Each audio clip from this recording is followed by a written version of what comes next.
All right, let's dive right into this explainer. Today, we're exploring a seriously fascinating story that bridges the pure magic of sport with the messy, complex reality of national identity. We're going to look at exactly why the 1970 Brazilian national football team is universally revered as the absolute greatest of all time, and how their iconic yellow jersey, which was once this incredibly unifying symbol, has slowly evolved into a deeply complex and, honestly, quite fractured political emblem today.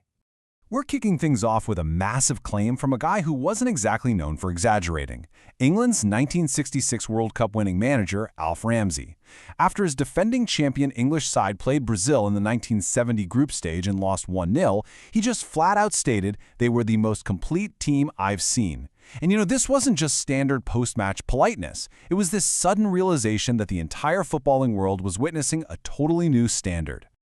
So, picture this. It's June 21, 1970, at the Estadio Azteca. Let's walk step by step through what is arguably the greatest team goal in football history, right in the middle of the final against Italy. It starts deep in the Brazilian half, right? Clodoaldo incredibly dummies his way past 4 Italian players. The ball moves to Rivellino, then flies up the wing to Jairzinho, who accelerates into the center for Pele. Pele holds it up, waits a beat, and plays this perfectly weighted, no-look pass. He just inherently knew his captain, Carlos Alberto, was arriving in an absolute full sprint to unleash a thunderbolt into the bottom corner. This right here, this is the ultimate textbook expression of jogo bonito, the beautiful game. I mean, think about how rare it is to see 7 outfield players touch the ball in a single, perfectly fluid attacking sequence on the biggest stage in the world. It was the crowning moment of a match where Brazil completely dismantled Italy's famously cautious, rigid defense. They won the final 4-1 and actually got to keep the Jules Rimet trophy permanently because of it. Section 1. Dominance by the numbers.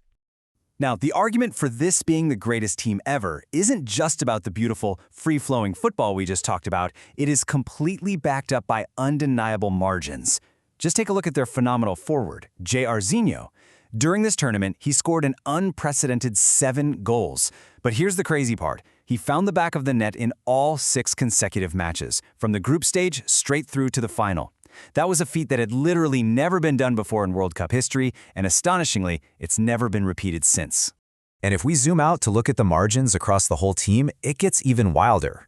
Brazil scored a total of 19 goals in just 6 games. That's averaging an incredible 3.17 goals per match. To put that into perspective for you, let's look at some modern benchmarks. Germany's powerhouse 2014 winning squad averaged 2.57, and Spain's highly celebrated 2010 side averaged just 1.14. No World Cup winner in the modern era even comes close to the sheer attacking output of that 1970 squad. Section 2. Zagallo's Tactical Revolution. So, how exactly do you balance a squad that honestly has almost too much individual genius? When manager Mário Zagallo took over the team just shortly before the tournament, he was handed a massive tactical puzzle, and he solved it by deploying a beautifully fluid system. The players instinctively shifted formations depending on the phase of possession. They'd morph from a 4-2-4 into a 4-3-3, or even a 3-4-3, without even consciously thinking about it. Gérson pushed so far forward from the midfield he basically became a third attacker, while Tostão did the exact opposite, dropping super deep as a false pivot just to create massive pockets of space for everyone else to exploit. This intuitive positional fluidity actually predated the famous Dutch total football by a full year, and it turned out to be the absolute perfect kryptonite for Italy's Canonecchio style in that final match, where Italy relied heavily on a super rigid libero sweeper system that was designed to choke the life out of games for 1-0 wins. Brazil's constant movement and self-organization pulled those Italian defenders entirely out of their comfort zones. Now, right at the center of this fluid, moving web was, of course, Pelé. But as his teammate Tostão pointed out, playing alongside him actually required a very specific mindset. Tostão noted that the secret was being a minimalist, quickly making decisions without delay. The whole team basically had to calibrate their thinking to be as quick and minimalist as possible to support Pelé, who wasn't just a goal scorer, he was the system's absolute decision-making hub. Section 3. A Homeland in Football Boots. But to really understand this 1970 team's massive legacy, we have to look way beyond the pitch. The renowned Brazilian playwright Nelson Rodrigues actually coined this famous phrase, Pátria de chuteiras, which literally translates to a homeland in football boots. I love that. It perfectly captures how the national team and that vibrant yellow jersey fused sport completely with the national imagination. The team essentially became a condensed symbol of what it truly meant to be Brazilian. However, almost immediately, this really powerful symbol became a battleground. Back in the 1970s, Brazil was under an authoritarian military government. They heavily pumped out official messaging and anthems to try and claim this sporting victory as validation for their regime, basically using it to overshadow political repression. Yet, as historical sources show us, that appropriation was never fully successful. Everyday citizens and political opponents alike sort of stubbornly held on to the team as a shared emblem of true collective pride, keeping it distinctly separate from the government's grasp. Section 4. The fractured national symbol. Fast forward to the modern era, though, and we are looking at a dramatically different landscape. As outlined in academic research from UMass Boston, following the massive street protests that erupted in 2013 and culminating in recent political elections, the yellow jersey became incredibly entangled in partisan conflict. Studies report that during pro-impeachment rallies and subsequent political demonstrations, the jersey was frequently adopted as a highly visible marker of conservative nationalism and anti-left sentiment. It started functioning almost as a literal uniform for specific political groups.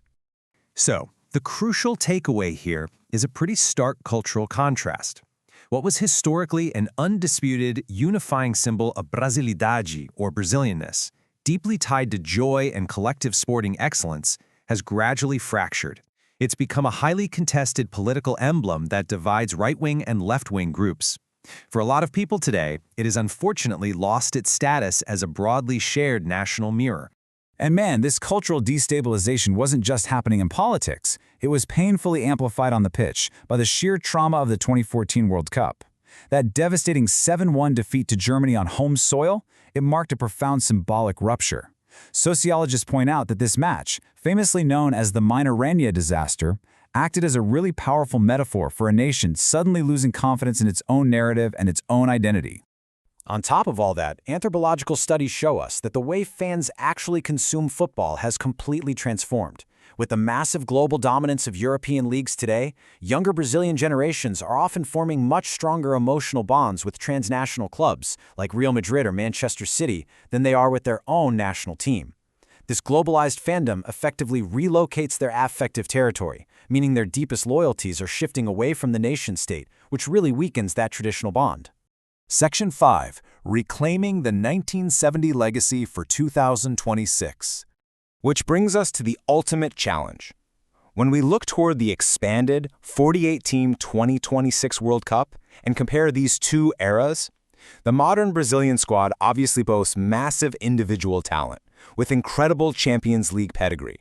But modern managers are still actively trying to solve the exact same puzzle Mário Zagallo mastered 56 years ago in Mexico. How do you take a group of exceptional, highly paid individuals and turn them into a unified, instinctive collective system that genuinely represents the soul of the country? So I want to leave you with this final thought to ponder as we wrap up this explainer. Can modern Brazil not only replicate the breathtaking tactical brilliance of that 1970 final team on the pitch, but also somehow reclaim the yellow jersey off the pitch? Can they restore it as a shared language of joy and belonging for the entire nation? It is an absolutely monumental task, but hey, if there's any footballing nation on earth that can rewrite its own history, it's for sure Brazil.